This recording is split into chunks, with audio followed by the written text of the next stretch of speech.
Hello everyone, Sir Gabs here. In this lesson, we're going to discuss application fundamentals.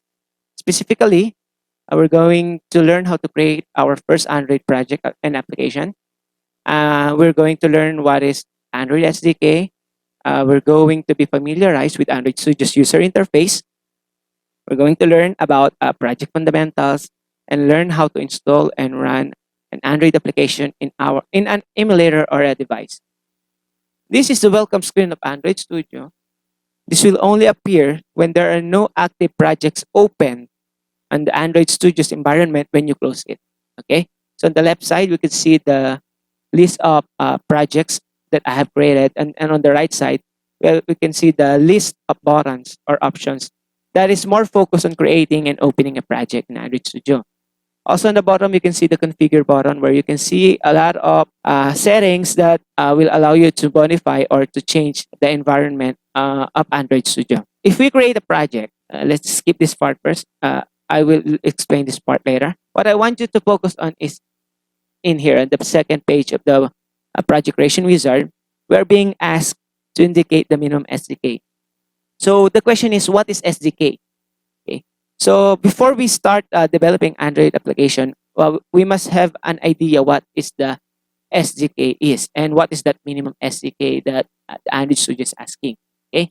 SDK or Android SDK stands for Software Development Kit and is a collection of development tools to develop Android application that is combined in one package. This package contains tools such as libraries, debugger, emulator, and system images, and etc. and many more. To manage our SDK, let's go to the configure option or button and head to the SDK manager. This is the SDK manager window, and you will be able to see in here the list of SDKs available to be installed on your Android Studios environment. There are two versions, or there are two types of SDK. We have the version dependent SDK and we have the version independent SDK. So what is the version dependent SDK? So a version dependent SDK, these are the SDKs that are being released alongside or within the Android operating system's versions release. Each time Google releases a new version of Android OS, so for example, we have the Nougat, Oreo, Pie, Q, and the latest is the R, it comes with a new features and improvements. For the developer to be able to use those features, okay, those new features, Android is releasing a corresponding SDK alongside with it. So if you want to use that features specifically on that Android's release, you need to install or download and install the SDK for that. Also, keep in mind that each version releases is what we call an incremental release, which means that the previous features from the previous version of the SDK are still included to the latest features or to the latest version. So Android or Google only increments the features and does not remove any obsolete features, so that you could still use that if you want to use an older version of SDK. Also, if you could notice here, we have here a tab for an Android SDK name and for API level. So what are these two? So SDK name is the official name, of course, of the SDK. So if you could see here, we have here the Android 8.1 Oreo. Also, if you would notice, some of the Android OS version has more than one SDK version or releases inside it. This happens when within that version's lifespan, for example, the Oreo, Google implemented a new features, okay, or fix some bugs. So for the developer to be able to use that additional features, of course, Google releases an additional SDK within that Android version. Okay. Also, if we're going to reference an SDK as a programmer, we need to use the API level instead of the using its complete SDK name and code name. This Pi, Q, R, Oreo, Nougat is for the consumer, and the API level is for the developer. So you don't really need to memorize this API level. You could always check that on the internet or the SDK manager itself. And then we have here the SDK tools, which are what we call the version independent SDK that serves as a tools and does not depend on any Android operating system's version. So these tools or SDK does not really depend on any version. So for example, the emulator, you need that to run an emulator where you can run your application. Okay, and it does not depend on any Android OS versions releases. If you will notice on the right side, there's a status. This will tell you the status of that SDK if it is installed or not. If you want to install an SDK, just click the checkbox button and then click apply. And then a confirmation message will appear and just click OK, and then the download and installation process will proceed. And if you want to update an outdated SDK, just again click the check button and click the apply button, and then as like the previous step, there's a confirmation message will appear and just click OK, and the downloading process and installation process will proceed. So that is Android SDK. Now let's go back in here in the project creation wizard. If you could remember, in the second part of the project creation wizard, we're being asked to indicate the minimum SDK. So what is this minimum SDK? What does it mean? So actually there are three versions of SDK that we need to indicate within our project. So we have the minimum SDK version. The API level value that you will be assigned to the minimum SDK's version will specify the minimum API level in which the application can run. It means that this determines the lowest possible Android OS where your application can run to. This is also the basis of Google Play Store, whether it allows or will not allow a specific user to download your application. In case that you indicate an API level 25 as your minimum SDK version, those operating system below API level 25 won't be able to download your application. And also, you must be considerate in giving the minimum SDK version, because this will limit the number of users that can download your application. If you could see here, it says that I selected API level 21 as the minimum SDK, and it says that your app will run approximately 94.1% of the devices. If I change this to a newer version, for example, Android Q, now the approximate number of devices that can run my app decreases to 8.2%. Okay. If you are going to assign the minimum SDK, it should be as low as possible. Okay. So Android releases or Google releases a table for you to use or to refer when selecting the SDK that you want to indicate on the minimum SDK version. So we have here the list of operating systems version of Android. So we have here the ice cream, jelly bean, KitKat, and etc. And then the API level beside this. And on the right side, you will be able to see the cumulative distribution. This will give you an idea how much or how many devices on the market that has that specific version of operating system. So in case that you assign the minimum version as Android 10, there are possibilities that only 8.2% smartphones in the market can use your application. So keep that in mind. Again, rule of thumb here, the lower the version indicated the minimum SDK, the better. We will go back here later. Then, aside from the minimum SDK, we will be asked to indicate the compiled SDK version.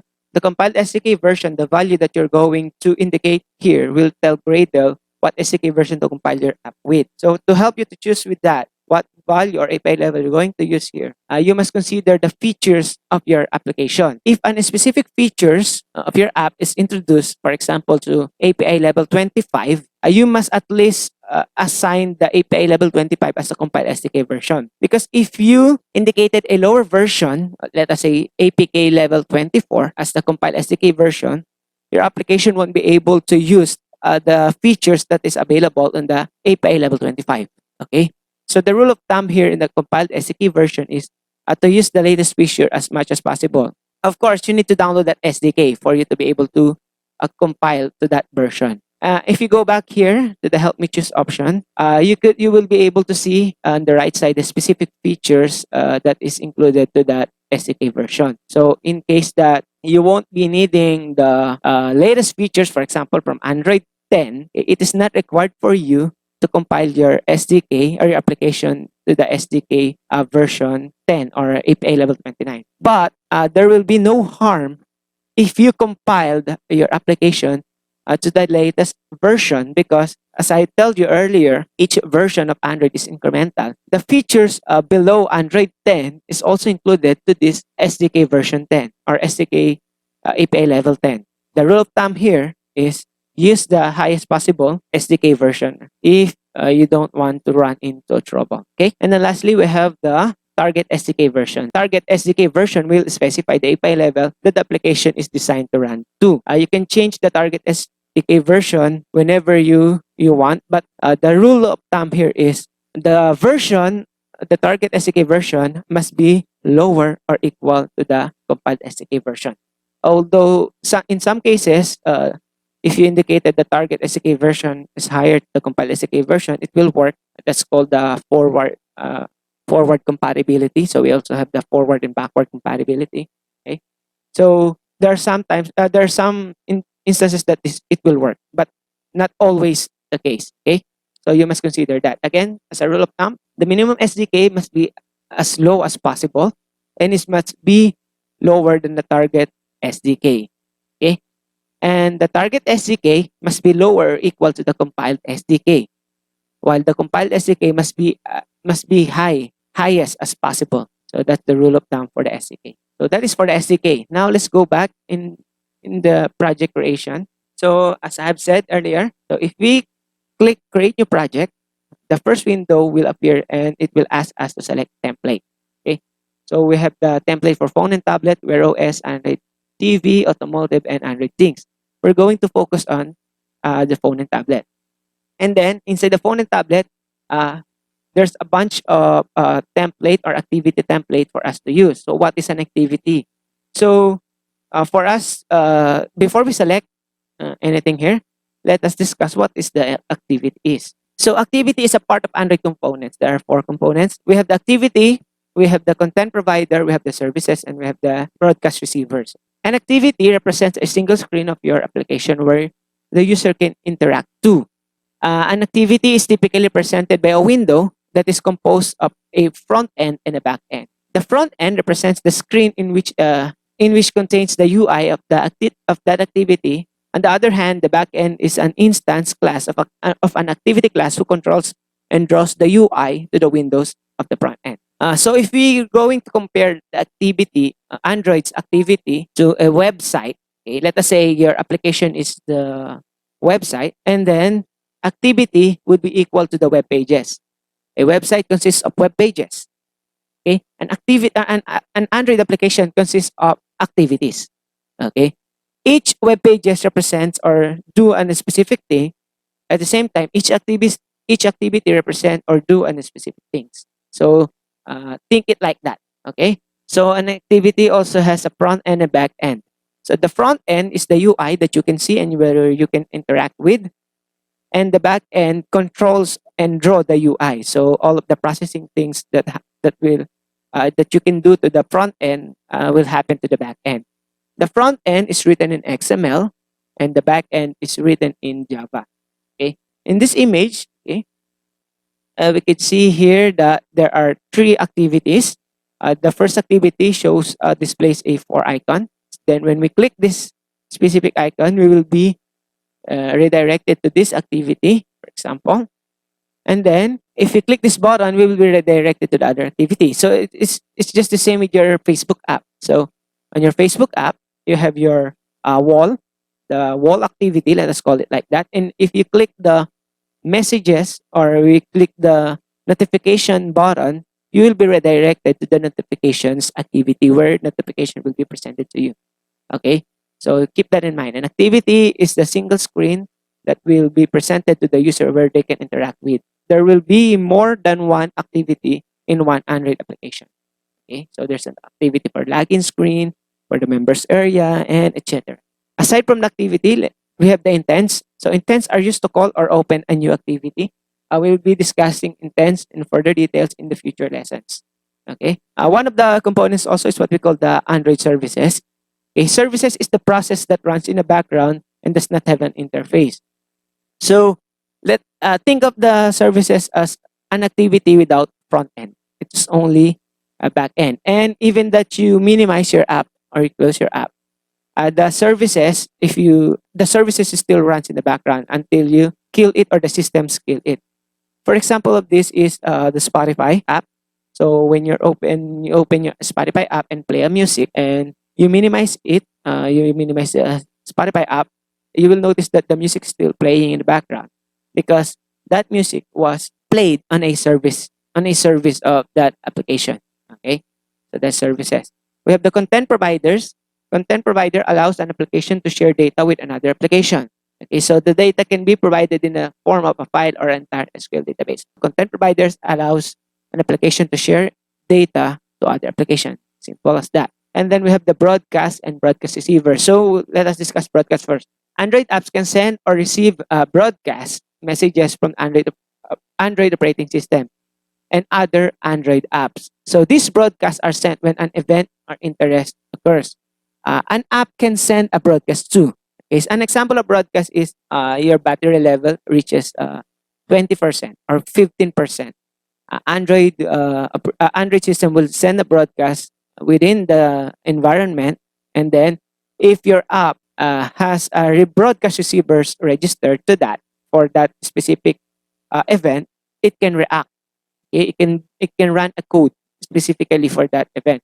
To do that, you need a broadcast receiver. So a broadcast receiver is a mechanism that allows an application to respond to the broadcast intent. So for example, I have a Q battery application. If I charge my phone and it reaches to the limit that I assign, for example, 80%, when my phone's battery percentage reaches 80%, it will send a broadcast. By the way, broadcast is always happening. Okay, I'm just specifying that if my app battery reaches 80%, the system or Android system will send a broadcast to the environment, and the Accu battery has an broadcast receiver registered with a filter that filtering the battery percentage that if it reach 80. If that happens, the Accu battery will run as a code that will notify my phone or will notify me that I have reached the 80% threshold so that I can remove the charging or I can stop charging my phone. Okay, so that is the example of broadcast receiver. Okay. If you go back here again, an activity is a single screen that where a user can interact with. So since we're going to deal with the basic of Android programming, we're going to select empty activity first, because if we selected the basic activity, you will see a bunch of codes in there, and if you don't have any background in Android Studio yet, you will get confused. So let's select an empty activity for simplicity's sake. Okay, so click next, and then in the second window of our project creation wizard. So in here, we will ask to indicate the application name. Of course, the name that you are going to indicate here will be the default name of your application. Okay. And then under it, we're going to be asked to indicate the package name. So a package name is used to identify the package of your application within your Android Studios environment. Also, the value that you will set in the package name will be the value of the application ID. Application ID is used to uniquely identify an application in a device so that it would know if your application was already installed. So moreover, it is also used by Google Play Store to uniquely identify your application if it was uploaded or not. So if you're uploading a new version of your application, the application as ID must be the same as the old version. So the Google will know that that's just a version upgrade. If you change the application ID, the Google Play Store will treat your application as a new app and will be uploaded, separated as a separate application. That is why you should never change the application ID of your app when it was already published. So that's for the package name and the application ID. The save location indicates where your application or the project will be saved. The language indicates which language you're going to use. So in our case, we're going to use Java, not Kotlin. And then as I have said earlier, the minimum SDK indicates the lowest possible operating system where your application could run to. Okay. And then we can also see the use legacy Android support libraries. So this is used for backward compatibility. If it is not required, don't check this because there's a notice here or a warning. I can click OK. I need to select it to show to display the warning. Using legacy support libraries will prevent you from using the latest Play services and Jetpack libraries. In case that you're going to use the latest Play services and Jetpack libraries, do not include the legacy Android support. Okay, so I will not include this. We'll just go, proceed, and click finish. So once we click finish, you will notice on the bottom part of your main window that Gradle is building or doing something. So what is happening is Gradle trying to build your application. So it is downloading necessary components and setting up necessary things. Okay. as much as possible, do not touch anything or do not change anything until Gradle has finished building a project if you don't want to run in some errors. So what is Gradle first? So while it's loading, let's discuss what is Gradle. So Gradle is an automated build system that is responsible for the compilation of code, testing, deployments, and conversion of file code into text file. So Gradle is very important. And Gradle is the reason why you need an internet connection when creating a project, because again, Gradle will download everything for you. Okay. Also, you indicate on Gradle the libraries or the dependencies that you want to use, so that you don't so that when you sync Gradle online or you sync Gradle on your application, it will automatically download the dependencies or the libraries that you indicated in there. Okay. So if you could see, Gradle has finished building our application, and we did not experience any error. In case that you experience an error after Gradle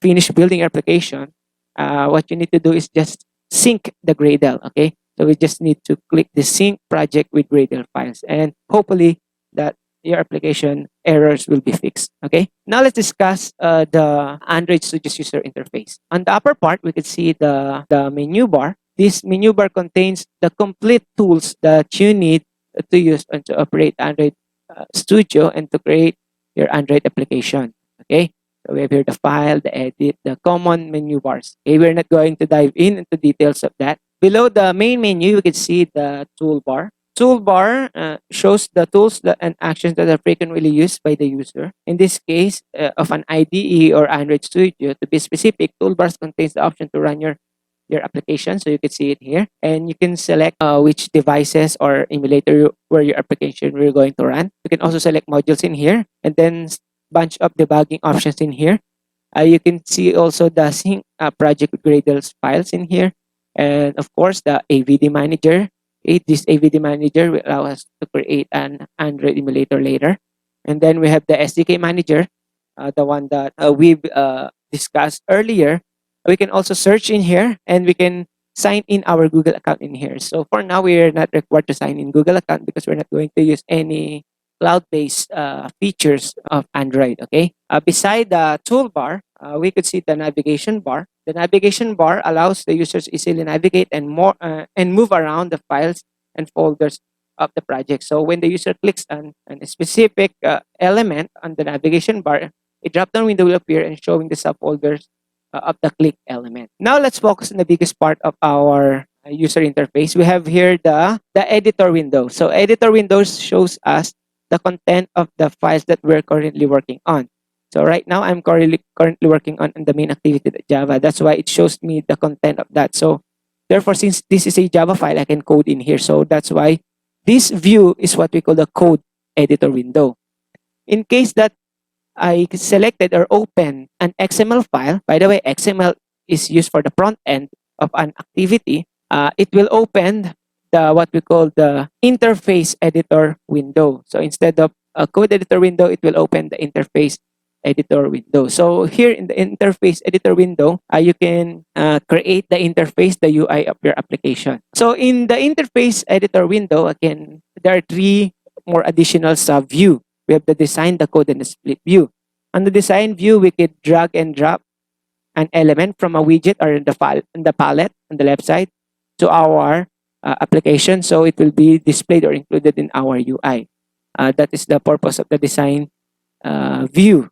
Also, you can change the attributes on the right side of that selected element. Okay, you can change that. Also, we have the code editor window, which is the code view of the window, which is the code view of the layout interface editor window. This shows us the XML view of the layout that we are working on. So if you could remember, XML is the language that we need to use, or the markup language that we use for creating an interface.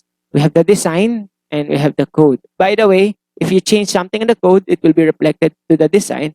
And if you change something in the design, it will be reflected to the code, because these both of these are just one. In this case, if I deleted the button on the XML code, it should be deleted also in here. Sometimes I am creating a user interface or the front end of my application in a split view. So we have the third mode. So in the split view, it allows you to see the code, the XML markup code, while seeing the design output on the right side. Also on the design, you can also drag and drop if you want. So let us minimize this so we have more space on the our layout editor window. Okay. So again, the design view, and we have the code view, and we have the split view. All right. So that is for the editor window. On the left side, we're going to see the project tool window. The project tool windows shows a hierarchical view of the files and folders of the project. By default, it is an Android view, which is a compact view, but we can change it to project view. So the difference between the project view and Android view, the project view displays the complete list of the project or the directory inside our project. On the other hand, Android view give us a compact view of our project structure and displays only what we actually need basically when creating an Android application. So by default, it is easier to use the Android view, okay, instead of the project view. And then on the bottom part, we could see the status bar. Okay, so the status bar displays the messages that gives information such as code errors, warning, successful status, and the like that the project and application that is running. So various tabs can be found in the status bar, and all of these tabs shows different types of information. So we have here the terminal. Of course, if you want to use a terminal for your Android application, we have here the build tab, which is you can see the status of building status of Gradle. So if building error, of course, you will be able to see it in the build tab. And then we have the log cut if you want to display something on the console of your application. Okay. Then we have the database inspector and etc. Okay. That is for the UI or the interface of our Android Studio. Now let us discuss the project that we created. If you could remember, uh, before we create a project, we are asked to select an activity, and we selected a blank activity. And if you could remember, an activity contains a back end and a front end. And you could see that back end and front end in here. So we created the main activity, and it produces two specific files. Okay. So we have here the Java file, the main activity the Java, and the XML file, which is the activity main XML. The Java file serves as the back end of that first activity, and we have here the activity main that XML serves as the front end of the activity. Okay, so those are the files that has been automatically created when we create a project. Also, we have here on the projects our project structure. We have here the manifest. What is the manifest? So manifest, the manifest folder contains the Android manifest.xml file, in which it describes the information about your application, such as Android build tools, package name, application metadata, and many more. So we open the manifest, Android manifest.xml. It contains the information of your application. So for example, in here, we have here the application's information, and we have here the activity that we created.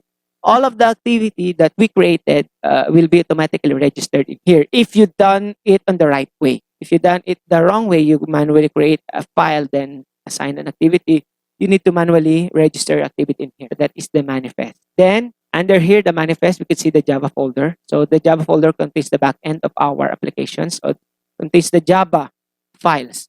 In our case, this is the only content of our Java file is the main activity, that Java. And then after the Java folder, we can see the rest folder, resources folder. Under here, we can see the UI or the resources available for the UI or the resources that our application could use. So we have here the drawable folder. So the drawable folder contains all of the drawable or images that our application can use. So you need an images or image for your application, you need to drag it in here. Okay, you need to include it inside the drawable folder.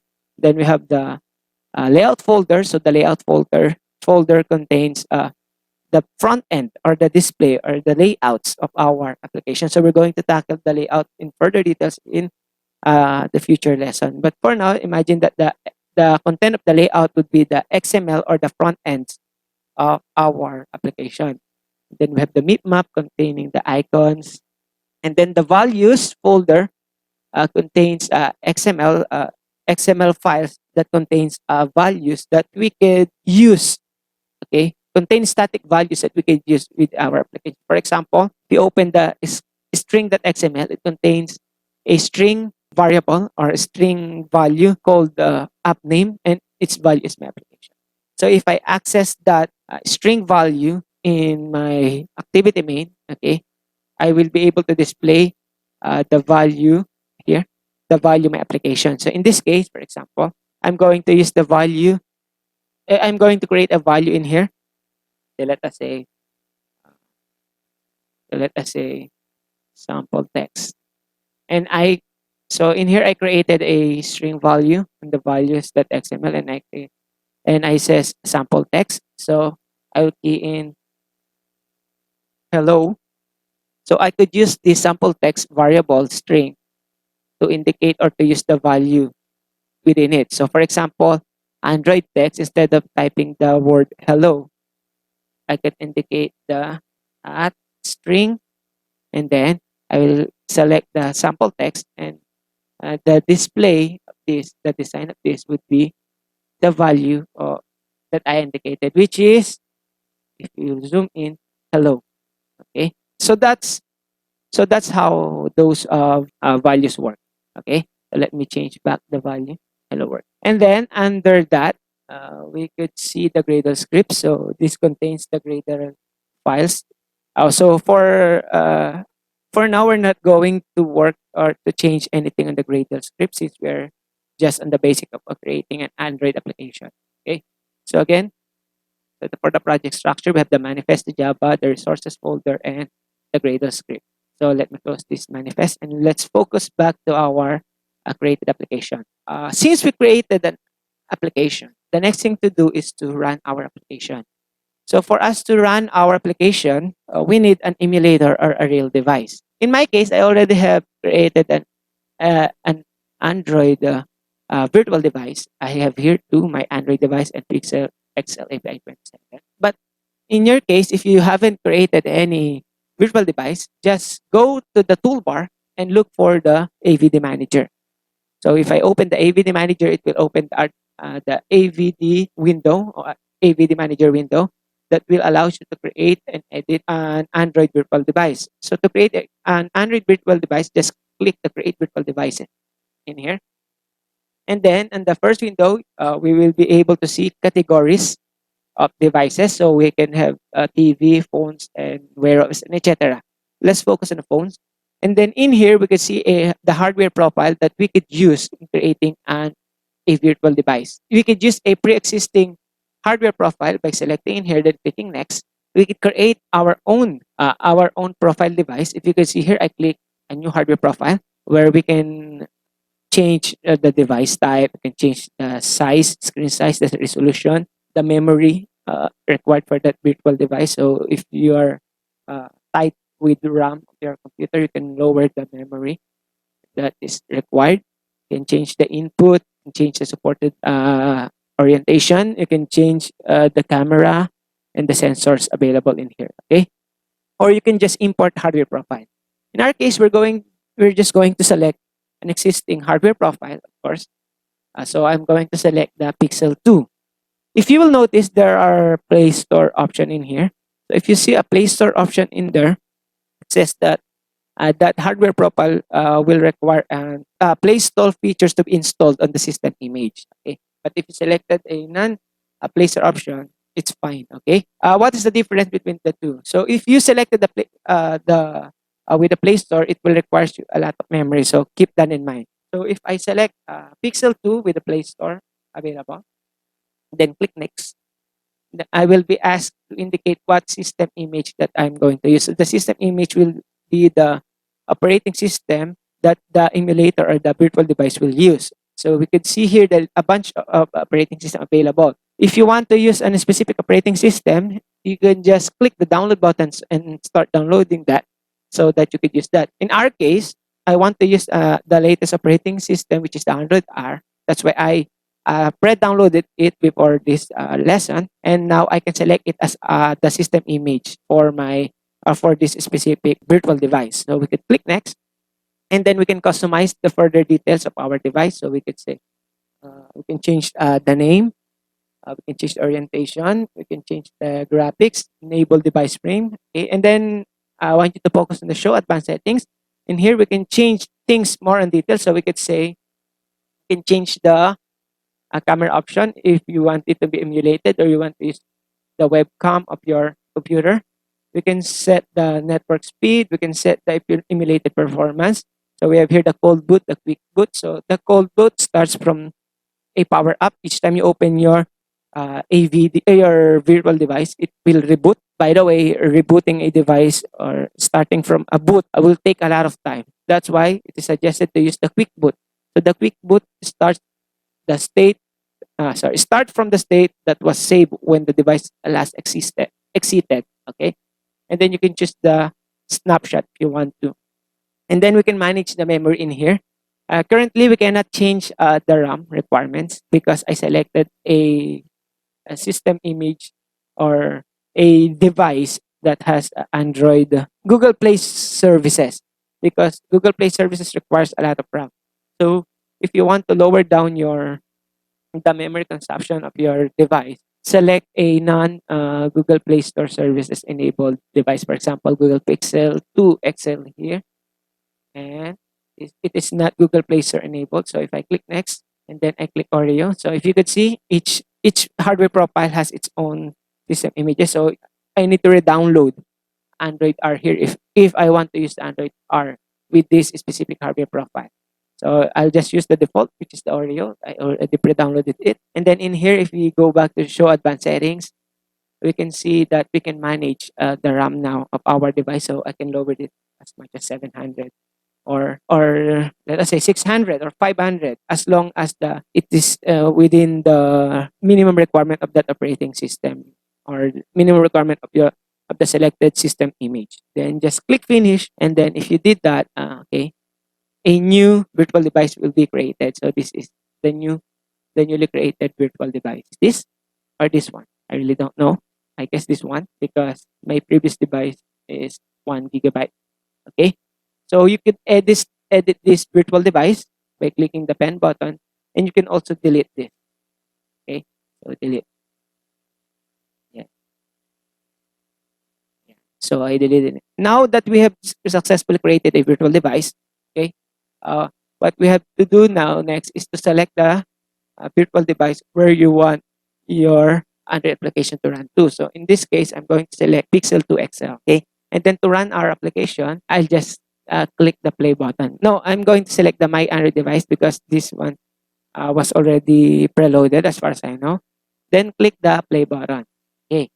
Now I want you to focus on what in here. Okay. If I click the play button, of course, the device will be launched. Okay.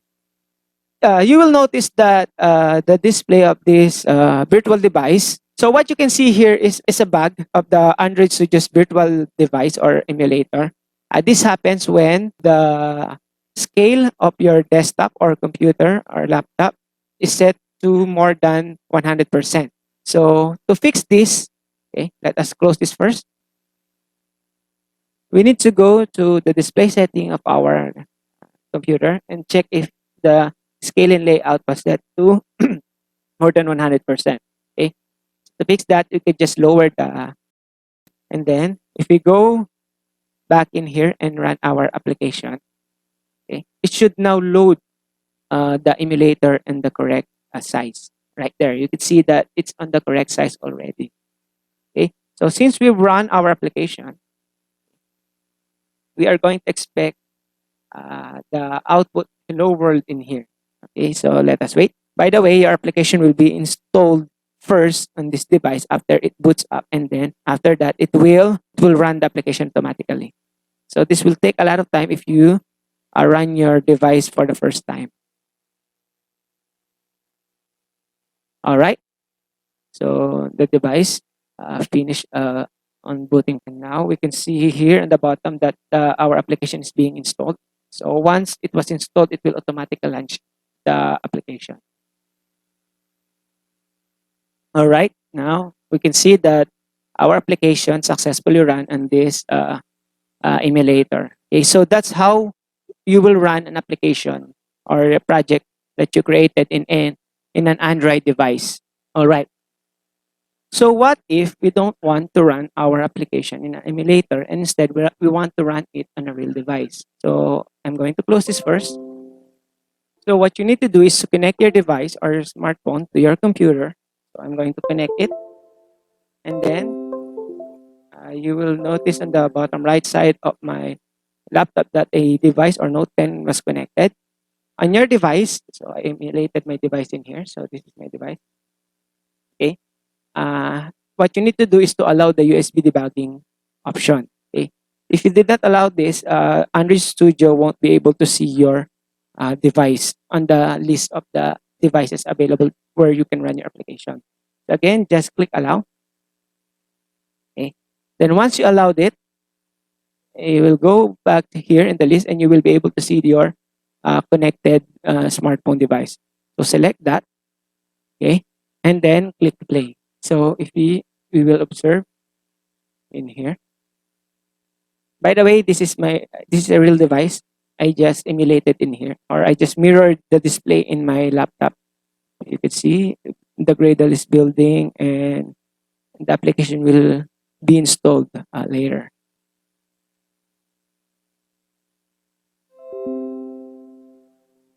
Now Gradle finished building the application. Now it is being installed to my cell phone, and then once installation process was successful, it will now run the application. So we have now here the hello world. Okay.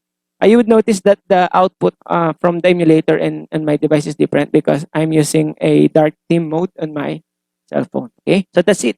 That's how you create an Android project and application. That's how you manage the SDK. That's how you create an Android virtual device. That's how you run an application that you've created, and that's how you run the application on a real device. Okay.